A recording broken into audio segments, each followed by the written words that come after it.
So do you think that people who voted for Donald Trump are anti-intellectual? Thank you, Senator.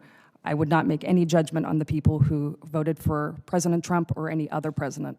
So you don't think the people who voted for Dwight Eisenhower or Ronald Reagan or George W. Bush, they weren't anti-intellectual? The anti-intellectual rhetoric just appealed to them because what? What's your theory? Thank you, Senator, for that question. As I said, presidents are able to speak in common sense, plain terms to Americans that they understand. So you characterize President Reagan as having, quote, less than impressive intellectual capacities. You said President Eisenhower and Bush were decidedly intellectual. You said Reagan engaged in intellectual posturing. Let's just start with the first one, less than impressive intellectual capacities. So in other words, it's dumb. Thank you, Senator. Absolutely not. That was a perception, and it was cited. I'm sorry, it's a perception by whom? By you? You wrote about it.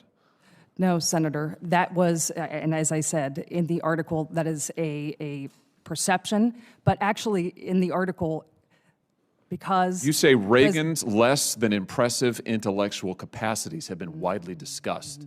That's presented as a factual statement. You don't even cite for it. This is on page 298. I have your article. Don't dissemble in front of me. So Reagan's less than impressive intellectual capacities have been widely discussed. You're not saying that he had less than, that's not your view? Thank you, Senator. It is not my view. Why did you write it?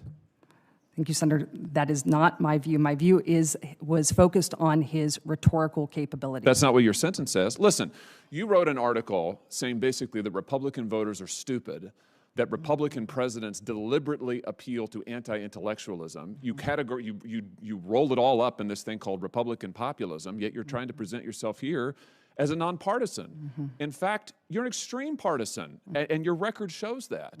You're someone who has denigrated Republican presidents, every two-term Republican president, I hope I'm not leaving anybody out, that has, since the Second World War, and their voters in this lengthy article. I mean, I just don't understand. If you wrote it, why won't you stand behind it? Thank you, Senator. I will stand by my long experience for over 15 years of nonpartisan service. You know, this is not just a theoretical set of questions, because as you know, we have seen what happens when you have political activists in the position that you are up for confirmation for. And we are living through that as a nation right now.